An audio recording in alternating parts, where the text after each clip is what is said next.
Meet Christopher Marquez, a veteran of the United States Marine Corps. He's the one on the left. Marquez did a couple of deployments in Iraq, including the nastiest business we had going on at the time in Fallujah. Here's a photo of Marquez after he went into a house where one of his fellow soldiers, a member of his band of brothers, was wounded during an ambush. Marquez and another guy went in, pulled him out. This is in the middle of the combat. Guys like Marquez don't expect a lot of recognition or credit for doing what they were trained to do, but we gave him the Bronze Star. You can bet he has a lot more medals besides that. So he's been in and out of the hairiest places on this planet. And he made it back in one piece, made it out alive, made it out unscathed.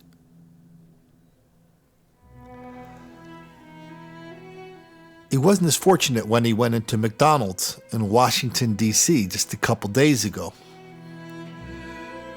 He's in there ordering a burger when a bunch of black people come in and start asking him, taunting him, harassing him, yelling at him, threatening him. Do Black Lives Matter? Do Black Lives Matter? When he would not play their little game, they started calling him a racist. He sat down, ate his burger, and left when he was attacked by this mob of black people. He was knocked out and robbed.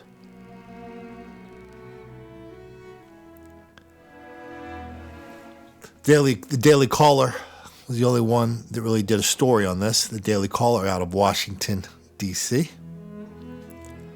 He told the Daily Caller that I believe this was a hate crime and I was targeted because of my skin color. He said, quote, too many of these types of attacks have been happening against white people by members of the black community, and the majority of the mainstream media refuses to report on it.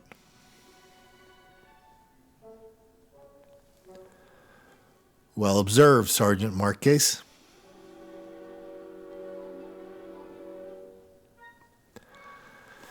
Let's take a minute, though, also to look at this story from the Daily Caller. Listen, the Daily Caller, they've written nice things about me. They've given my books good reviews. So you would think, that they set a pretty high bar, I think, for other places to report on this kind of racial violence. But this story was just full of timidity, and there's no... Well, let me just show you what I'm talking about.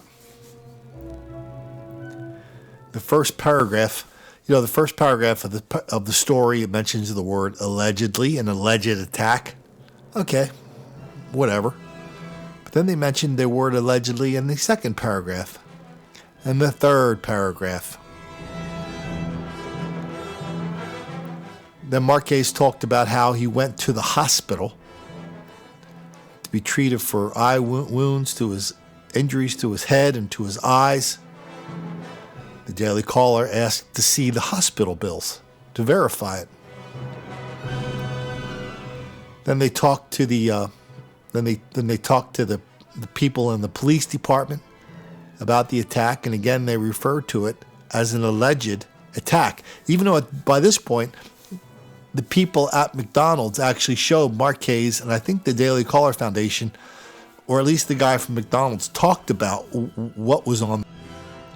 And here's a reader comment in the Daily Caller section where somebody talks about another veteran who was killed a couple of years ago. We do a lot of reporting out of Washington, D.C.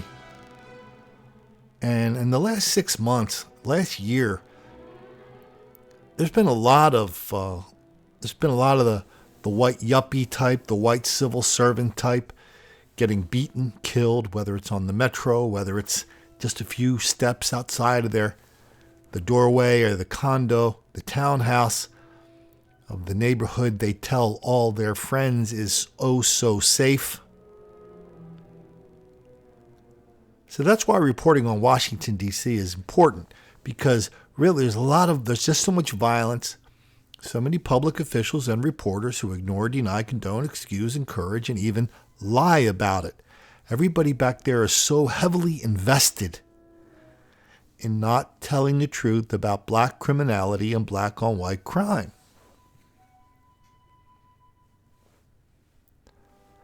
And so I can see why the Daily Caller would be a little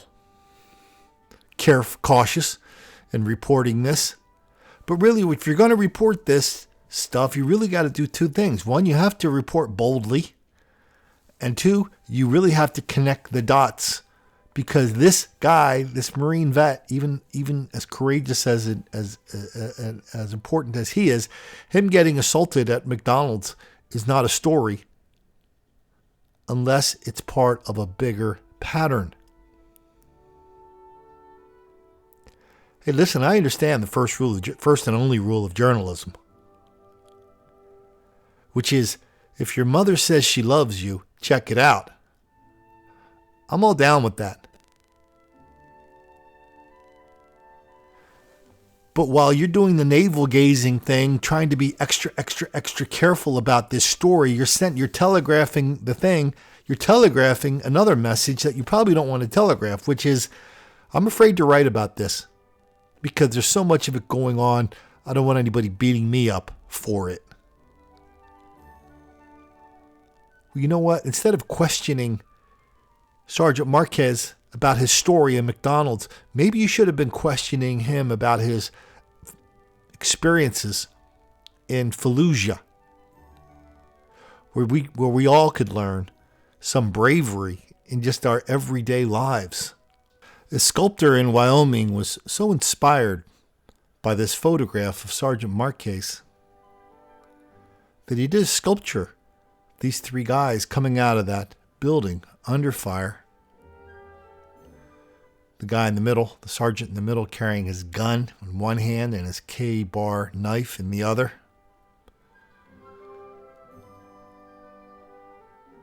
That statue is now on display at Camp Pendleton as a model for how Marines are supposed to behave under the most difficult circumstances. Because if the circumstances are not difficult, they're not going to send in the Marines.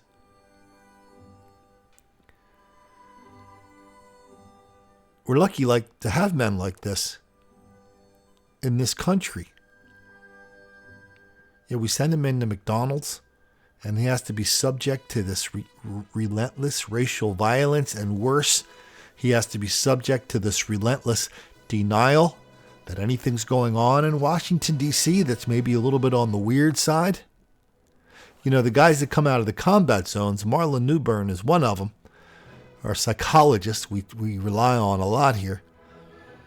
You know, whenever Marlon starts speaking the truth about the level of racial violence and how really bad it is and how really sick a lot of it is, the black on white violence and the black mob violence, Marlon always poses the question, well, what are they going to do to me? Send me back to Vietnam? I don't think so, Marlon.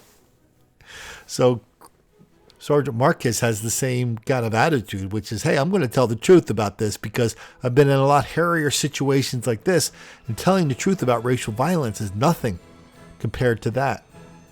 Well, maybe that's a lesson that you and I could learn as well. Maybe that's a lesson that reporters in Washington, D.C. and all over the country could learn. Suck it up a little. Tell the truth. Tell the truth. Connect the dots about the enormity of black on white racial hostility that is doing so much damage in this country. Instead, we turn on the TV and we hear Hillary and Bernie talk about how black people are relentless victims of relentless white racism all the time, everywhere. That explains everything. African-American parents shouldn't have to worry that their children will be harassed, humiliated, even shot because of the color of their skin. I want to see an America where when young black men walk down the street, they will not be harassed by police officers. We know the numbers. We know the black crime rate is 3, 5, 10, 20, 100, 1,000 times the white crime rate.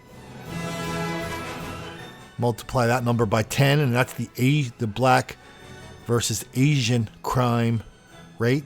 Yet we get Hillary and Bernie out there saying the only reason that's happening is because police are picking on black people for no reason whatsoever.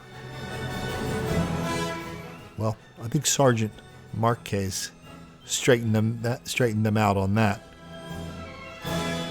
So if you guys are ever down in D.C., check out some of the war memorials. Some of them are very inspirational. But if you're going to go into McDonald's and grab a burger in one of D.C.'s black neighborhoods, just remember one thing. Don't make the black kids angry.